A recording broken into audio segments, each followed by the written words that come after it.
ուղիղ եթերում եք, այսօր հայտնի դարձավ, որ խուզարկություններ են իրականացվել ուժեղ Հայաստան կուսակցության մարզային Անի եւ Մարալիկի տարածքներում, ձայնագրություն նաեւ հրապարակվեց, ինչ կասեք այս մասով։ Իմ դիրքորոշումը շատ չի փոխվելու նախկինում արտահայտված դիրքորոշումներից, ձայնագրություններին վերաբերվեք այն տրամաբանությամբ, որ դրանք մոնտաժված ձայնագրություններ են։ Ես իսկապես այս հարցադրումը շաբաթներ առաջ ներկայացրել եմ, հիմա եւս առիթից օգտվելով ներկայացնեմ։ Արդյոք ձայնագրություններ օրվա իշխանության ներկայացուցիչ ուժերի պարագայում առկա չեն։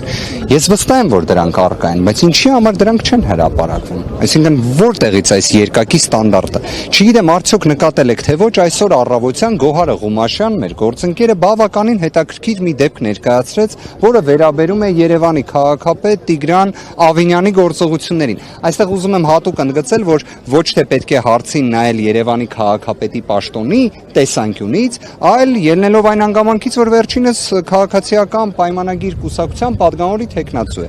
Նվիրել է տեսախցիկ մեկ աղջկա, ում անունը Լիլիթ է կարծես, որևէ մեկը թող հանկարծ չդիտարկի հարցը թիրախավորելով Լիլիթին, որևէ մեկը։ Բայց այստեղ հարցը հենց երկակի ստանդարտների մեջ է։ Վերջինս ընդունում է, որ այո, բարեգործության արգելքի իրենց մեկնաբանման ժամանակահատվածի պայմաններում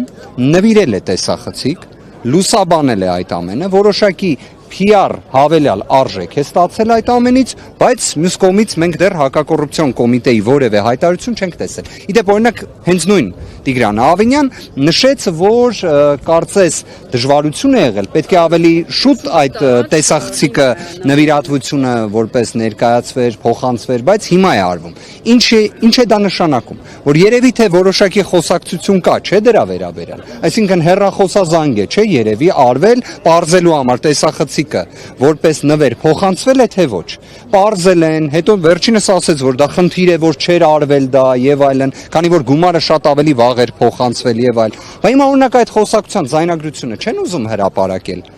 կամ էլ չասեմ հարկադրանքի միջոցների։ Ես օրինակ հարկադրանքի միջոցների մասով ինքս չեմ ցանկանում որևէ դիրքորոշում արտահայտել, որովհետև ես իսկապես ունեմ այն համոզմունքը, որ մենք ունենք մարդասիրության ճգնաժամ եւ մարդասիրության ճգնաժամի հաղթահարման անհրաժեշտություն, անկախ թե որ քաղաքական թիմից կլինի անձը։ Պարոն Վարդևանյան, այնուամենայնիվ հանրությունը ինչպես համոզված լինի,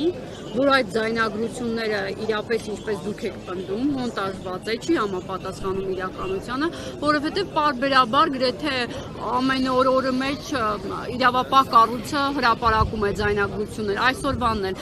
հստակ գումարի մասին է նշվում, ակտիվիստին 80,000, այս մեկին այսքանը։ Չէ, մի հատ հանգամանք նշեմ, էլի բոլոր դեպքերում, որ պատկերացնեք, կուսակցությունները,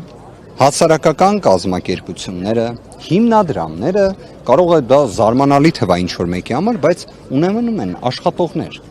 Այսինքն աշխատանքային հարաբերության սուբյեկտներ հանդես են գալիս։ Գործատու աշխատող փոխհարաբերություն է լինում։ Հիմա ձեզ թվում է քաղաքացիական պայմանագիր կուսակցությունը աշխատողներ չունի, միայն կուսակցության անդամներ ունի։ Ոչ։ Այնտեղ նույնիսկ լրատվականներից մեկը հենց իր էությամբ ձևով հենց իրենց հաստիկային աշխատողներն են։ Հիմա իրենց աշխատողներին ընտրակաշարք են տալիս։ Ես գործի հանգամանքները չեմ տիրապետում։ Ես ուղղակի տիրապետում եմ այլ գործերից ելնելով այն հանգամանքին, նույն օրինակ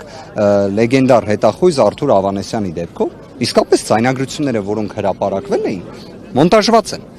Այնտեղ օրինակ էական նշանակություն ունի, չէ՞, երբ մարդիկ օրինակ միմյանց հետ խոսելու ընթացքում վերջում ծիծաղում են։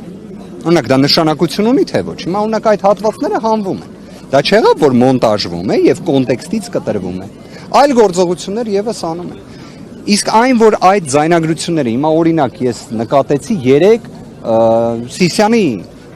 որոշակի ներկայացուցիչների հետ կապված ինչ որ էլի ձայնագրություններ հրապարակվել։ Ես կարող եմ ձեզ ասել, որ առնվազն իմ տվյալներով այդ ձայնագրությունները ունեն այնպիսի վաղեմություն, որը վերաբերում է մարտ-ապրիլ ամիսներին։ Կարծես մենք հիմա մայիս ամսվա մեջ ենք գտնվում։ Այսօր մայիսի 8-ն է։ Հիմա հարց է առաջանում, իսկ ինչի է հիմա դա հրապարակվում։ դուք դրանով կգտնեք բոլոր ձեր բարձրաձայնած հարցերի պատասխանները։ Այստեղ ոչ թե մենք խոսում ենք դասական, քրեական հետապնդումների մասին, այլ քրեական, քաղաքական հետապնդումների մասին։ Իսկ այն, որ ցանկացած ընտրակաշառքի կամ բարեգործության արգելքի խախտումները, լինի դա Թալինի համայնքի ղեկավարը, լինի դա նույն օրինակ Տիգրան Ահավինյան կամ որևէ մեկ այլ անձ, որը